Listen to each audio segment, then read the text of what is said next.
வணக்கம் இந்தியா. இன்றைய சிறப்பு பதிவிலே சந்திப்பதில் மிக்க மகிழ்ச்சி அடைகிறேன். போன வாரம் நமது சந்தைகள் அண்டர் பர்ஃபார்ம் பண்ணினதுன்னு சொல்லலாம். உலக சந்தைகளை பார்க்கும் பொழுது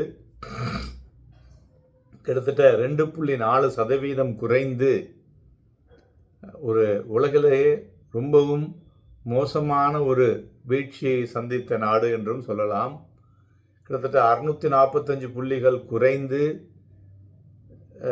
25,683 முடிவடைந்தது. மேலும் யூஎஸ் அண்ட் யூரோப் பார்த்தோம்னா 2% அதிகரித்து ஒரு புதிய உச்சத்தையும் அங்கு தொட்டுள்ளது. மெயினாக நம்மளுடைய டொமஸ்டிக் எக்கனாமிக் இண்டிகேட்டர்ஸ்லாம் பார்க்கும் பொழுது ஒரு என்கரேஜிங்காகவும் இருக்குது. அது ஒரு பாசிட்டிவ் நியூஸ்னு சொல்லலாம். அதுபோல் நம்மளுடைய ஃபாரஸ்ட் ரிசர்வும் பெட்டராக இருக்குது தங்க விலை அதிகரிப்பினால். இவை இருந்தும் சந்தைகள் இறங்கியது. அதற்கு காரணங்கள் நிறைய நம்ம கூறியிருக்கிறோம். மேலும் எஃப்ஐஐ பார்த்தோன்னா 5,440 கோடி ரூபாய்க்கு விற்றுருக்காங்க. டொமஸ்டிக் இன்ஸ்டிடியூஷன்ஸ் 11,918 கோடிக்கு வாங்கியிருக்காங்க. ஸோ டிஃபென்ஸ் செக்டார் ஒண்டி தான் பெட்டராக பர்ஃபார்ம் பண்ணினது. ஸோ அடுத்தது இப்போ வரும் வாரம் எப்படி இருக்கும், என்னென்ன விஷயங்களை எல்லாம் நாம் கையாள வேண்டும் சந்தைகளில் அப்படிங்கிறத பற்றி பார்ப்போம். அதாவது வரும் வாரமும் வாலட்டிலிட்டி மிகுந்து இருக்கக்கூடிய வாரமாக இருக்கலாம். ஏன்னு பார்த்தோம்னா இந்த அன்சர்டனிட்டி இருக்கு இல்லையா, அதாவது யூஎஸ் இந்தியா ட்ரேடு டீல், அது ஒரு என்ன சொல்கிறது, அது ஒரு பெரிய ஒரு பூச்சிக்கொல்லி மருந்து மாரி. ஸோ அது சரியாக வேண்டும். அடுத்தது எஃப்ஐஐ செல்லிங், அதுவும் பார்த்திங்கன்னா கண்டினியூஸாக இருந்துக்கிட்டே இருக்குது. ஸோ அது இதெல்லாம் என்னன்னாக்கா மார்க்கெட்டினுடைய அண்டர்டோன், மார்க்கெட்டினுடைய பிரெத் எல்லாமே நல்லா இருக்குது. சென்டிமெண்ட் சரியில்லாததுனால மார்க்கெட் எழும்ப மாட்டேங்குது. அதாவது கம்பெனி எல்லாமே நல்லா ப்ராஃபிட் பண்ணுறாங்க. இந்தியாவினுடைய எக்கானமியும் பார்த்தோன்னா என்கரேஜிங்காக இருக்குது. ஆனால் சென்டிமெண்ட்டு சரியாக இல்லை. இதை சரி பண்ணினால் சந்தைகள் ஒரு பெரிய ஒரு ஏற்றத்தை கொடுக்கும் என்றும் எதிர்பார்க்கலாம் என்பதை நாம் பலமுறை சொல்லியிருக்கிறோம். அதை மைண்டில் வச்சுங்க. அதுபோல் நாளைய தினம் இந்த Q3 முக்கியமான கம்பெனிகளுடைய ரிசல்ட் வெளிப்பட உள்ளன. Companies like Infosys, TCS, Wipro, HDFC bank, ICICI bank. So இதெல்லாம் ஒரு பெரிய திருப்பு முனையை சந்தைகளில் ஏற்படுத்தக்கூடும் என்று எதிர்பார்க்கலாம். அதுபோல் டொமஸ்டிக் இன்ஸ்டிடியூஷனை பொறுத்தவரையிலையும் பார்த்தோம்னா பையிங் இருந்துக்கிட்டே தான் இருக்குது. அவங்க 30,000 வந்தால் எதாவது கொஞ்சம் விற்கலாம். இல்லை ஒரு பாசிட்டிவாக எஃப்ஐஐ ஃப்ளோ ஒரு மாதம் வந்ததுன்னா தென் அவங்க கொஞ்சம் அதை விற்றுக்கலாம். ஸோ அது வரலையும் பார்த்திங்கன்னா அவங்களுடைய ஃப்ளோ இருந்துகிட்ருக்கு. காரணம் மியூச்சுவல் ஃபண்ட்ஸ்லேயும் டிசம்பர் மாதம் பார்த்தோன்னா 32,000 கோடி உள்ளே வந்திருக்கு. ஸோ எல்லாத்துலேயுமே ஒரு பாசிட்டிவ் இன்புட் இருக்குது. ஆனால் சென்டிமெண்ட்டு தான் முக்கிய காரணம் என்பதை இது மூலமாக நீங்கள் தெரிஞ்சுக்க வேண்டும். அதுபோல் டொமஸ்டிக் இன்ஃப்ளேஷன் சிபிஐ டேட்டாவும் வரும் வாரத்தில் வர இருக்குது. அது குளோபல்லையும் பார்த்தோன்னா யூஎஸ் யூரோப்பில் இன்ஃப்ளேஷன், ரீட்டைல் சேல்ஸ் டேட்டா, இதேமாரி நிறைய டேட்டாக்கள் வர இருக்கிறது. ஸோ அதனால் டேட்டாக்கள் வாரம் என்றே சொல்லலாம். அதற்கு தகுந்தாற்போல் மார்க்கெட்டில் ரியாக்ஷன்ஸ் இருக்கக்கூடும். ஸோ இந்தியாவை பொறுத்தவரை stock and sector specific action தொடரக்கூடிய வாய்ப்புகளும் அதிகமாக தெரிகிறது. அதுமாரி கரண்ட் லெவலில் இந்திய பங்குச்சந்தையை பார்த்தோன்னா ஒரு attractive buy for long term opportunity அப்படின்னு நம்ம அதை எடுத்துக்கலாம்.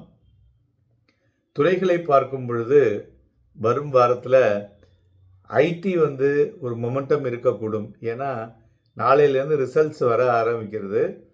அதாவது மெயின் போர்டில் இருக்கிற ஸ்டாக்ஸும் சரி, மிட் கேப்பில் இருக்கக்கூடிய ஸ்டாக்ஸும் சரி, அதனுடைய ரிசல்ட்ஸ் வர இருக்குது. அதனால் அதில் ஒரு மொமெண்டம் இருக்கும்.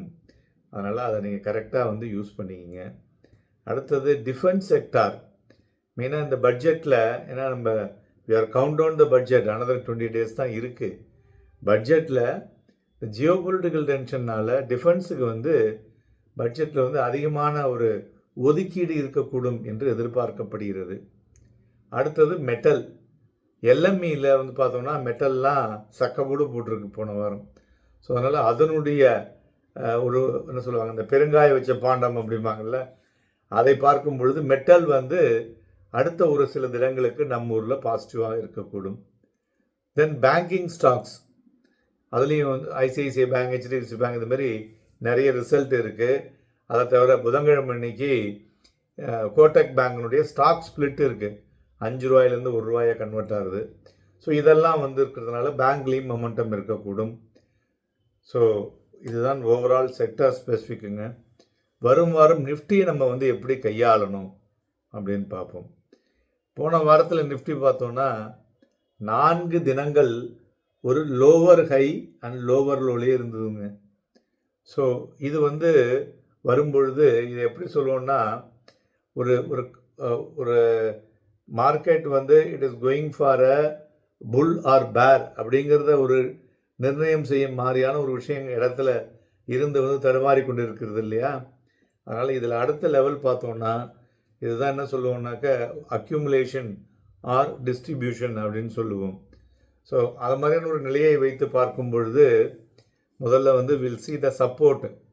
இதை வந்து கரெக்டாக குறித்து வச்சுங்க. இது வந்து ஃபிப்னாக்கி ரிலேட்டட் இன்புட் நான் இப்போ உங்களுக்கு கொடுக்குறேன். 25,449.25 அப்படிங்கிற புள்ளிகளும், அடுத்தது 25,318.45, 25,449.25, 25,318.45 இது இரண்டும் ஒரு ஸ்ட்ராங் சப்போர்ட்டாக இருக்கக்கூடும். இந்த லெவல்லையும் மார்க்கெட் வந்து ஃபர்தராக ரியாக்ட் ஆச்சுன்னா கீழே வந்து 25,150 வரலையும் வரக்கூடும். ஓகேயா? ஓகே, இப்போ வந்து ரெசிஸ்டன்ஸ் அப்படின்னு பார்த்தோம்னா 25,858.45, 25,858.45 ஒரு ஸ்ட்ராங் ரெசிஸ்டண்ட்டாக இருக்கக்கூடும். பட் ஓவராலாக இந்த லெவலுக்குள்ளே தான் மார்க்கெட் வந்து ட்ரேட் ஆகிற மாதிரி தெரியுது. எந்த பக்கம், அதாவது 25,449 கீழே விழுந்ததுனாலும் மார்க்கெட் இறங்கும், 25,888 மேலே ஏறினாலும் மார்க்கெட் ஏறும்.